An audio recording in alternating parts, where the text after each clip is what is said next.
ಸಾಹೇಬ್ರೆ, ನೈಟ್ ಡಿನ್ನರಿಗೆ ಬಿರಿಯಾನಿ ಮಾಡಿರು. ಒಂದು ದೊಡ್ಡ ಡೀಲ್ ಇದೆ, ಮುಗಿಸ್ಕೊಂಡು ಬರ್ತೀನಿ.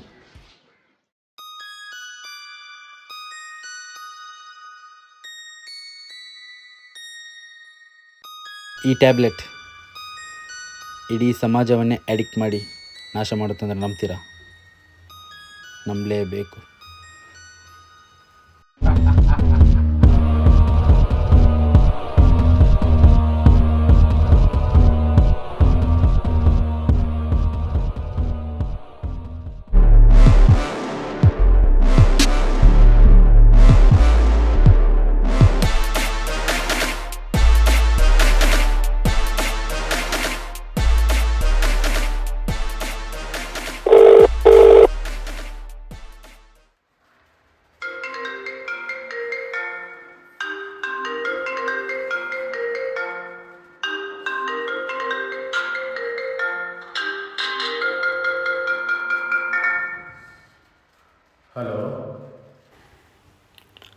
ಹಲೋ, ಕೇಳಿಸ್ತಿದೆಯಾ? ಆ ಮಾದಕ ಟ್ಯಾಬ್ಲೆಟ್ ಸಾಮಾನ್ಯದಲ್ಲ.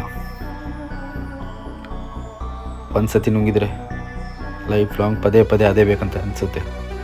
ಅಷ್ಟು ಅಡಿಕ್ಟ್ ಆಗ್ತಾರೆ. ಯುವಕರನ್ನ ಹಾಳು ಮಾಡಲಿಕ್ಕೆ ಆ ನಿನ್ನ ವಿಡಿಯೋ ಇವತ್ತು ಅಪ್ಲೋಡ್ ಆಗಲೇಬೇಕು. ನೆನಪಿರಲಿ, ಆ ವಿಡಿಯೋ ಬಗ್ಗೆ ಪಾಸಿಟಿವ್ ಆಗಿ ಹೇಳಿ. ಸೋಷಿಯಲ್ ಮೀಡಿಯಾದಲ್ಲಿ ನೀನು ಬಿಟ್ಟಿಲ್ಲ ಅಂದರೆ ನಾಳೆ ಈ ಭೂಮಿ ಮೇಲೆ ನೀನೇ ಇರಲ್ಲ. ಹುಷಾರ್. ಈ ಟ್ಯಾಬ್ಲೆಟ್ ಇಡೀ ಸಮಾಜಕ್ಕೆ ವಿಷ. ಇದ್ರ ಬಗ್ಗೆ ಒಳ್ಳೇದು ಹೇಳಿಲ್ಲ ಅಂದರೆ ಲೋಕಿ ಬಿಡಲ್ಲ, ನನ್ನ ಸಾಯಿಸೇ ಬಿಡ್ತಾನೆ. ನಂಗೆ ಬೇರೆ ದಾರಿ ಇಲ್ಲ, ನಾನು ಹೇಳಲೇಬೇಕು. ಹಾಯ್ ಫ್ರೆಂಡ್ಸ್, ಈ ಟ್ಯಾಬ್ಲೆಟ್ ತೊಗೊಂಡವರು 100 ವರ್ಷ ಬದುಕ್ಬೋದು. ಒಮ್ಮೆ ಯೋಚಿಸಿ. ಆಯ್ಕೆ ನಿಮ್ಮದು, ಆಯಸ್ಸು ಕೂಡ ನಿಮ್ಮದು.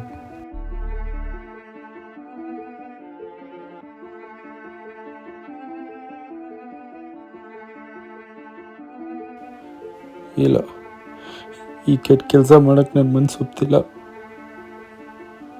ನಂಗೆ ಸಾವಿನ ಭಯನೇ ಇರ್ಬೋದು, ಆದರೆ ನಾನೊಬ್ಬ ದ್ರೋಹಿ ಆಗಲ್ಲ. ಇಲ್ಲ, ನನ್ನ ಜೀವಕ್ಕಿಂತ ಜನರ ಜೀವನೇ ಮುಖ್ಯ ನನಗೆ.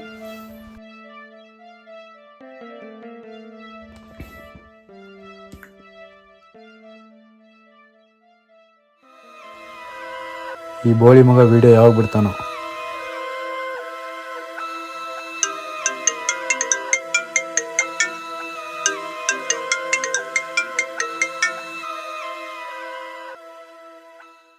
ಹಲೋ ರೀ, ಹೊರಗಡೆ ಡಸ್ಟ್ಬಿನ್ ಹತ್ರ ಬಿದ್ದ ಟ್ಯಾಬ್ಲೆಟನ್ನು ಮಗು ಯಾವುದೇ ಚಾಕ್ಲೇಟ್ ಅಂತ ತಿಂದುಬಿಟ್ಟಿದೆ. ಮನೆ ತುಂಬ ವಾಮಿಟ್ ಮಾಡ್ಕೊಂಡಿದೆ. ಯಾಕೋ ಮಗು ಮಾತಾಡ್ತಿಲ್ಲ. ಬೇಗ ಮನೆಗೆ ಬನ್ನಿ, ಯಾಕೋ ನಂಗೆ ತುಂಬ ಭಯ ಆಗ್ತಿದೆ ರೀ.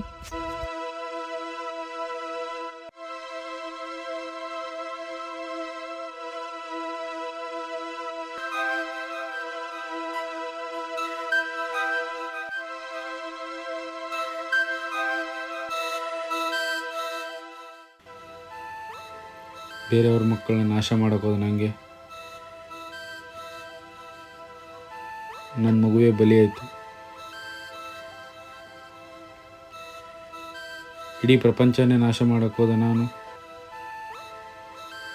ನನ್ನ ಕಣ್ಣು ಮುಂದಿದ್ದೆ ಪುಟ್ಟ ಪ್ರಪಂಚನೇ ಸತ್ತೋಯ್ತು.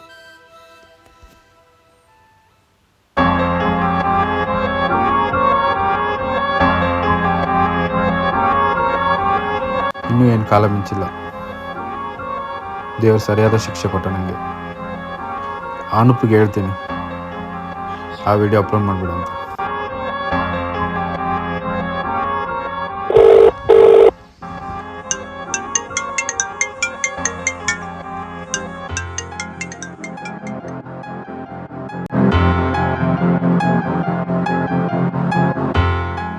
ಅನೂಪ್ ಯಾಕೆ ಕಾಲ್ ರಿಸೀವ್ ಮಾಡ್ತಿಲ್ಲ? ಅವನಿಗೇನಾಯಿತು?